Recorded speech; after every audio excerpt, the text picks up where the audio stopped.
এর আগের বৃষ্টির গান বোঝা গেছে ব্যাকল ব্যাকল না বলি কথা ব্যাকল কি বলবো ভালোই লাগতেছে ও মাঝে মাঝে হাসাচ্ছে না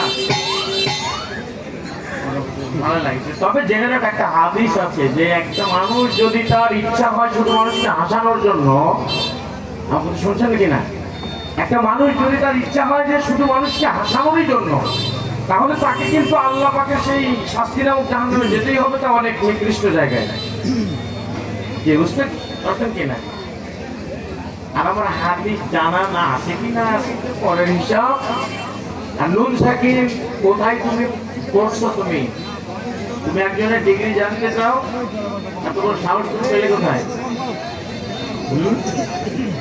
এত বড় সাহস তুমি পেলে কোথায়?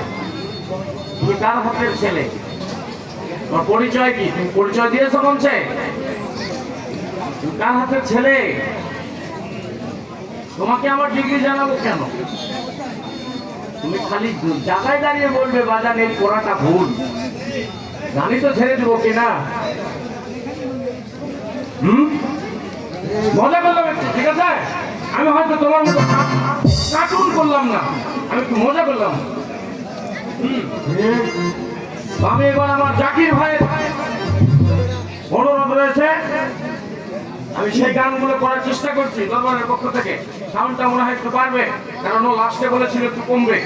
সামাজাকে ইশারায় গা পিহে আমি যদি ওর মুখ দেখে ওর মনের খবর না বলতে পারি, তাইলে আমার নাম কেন তোমরা এটা দিলে? আমি তো আর দেইনি আমার নাম, ঠিক আছে কিনা?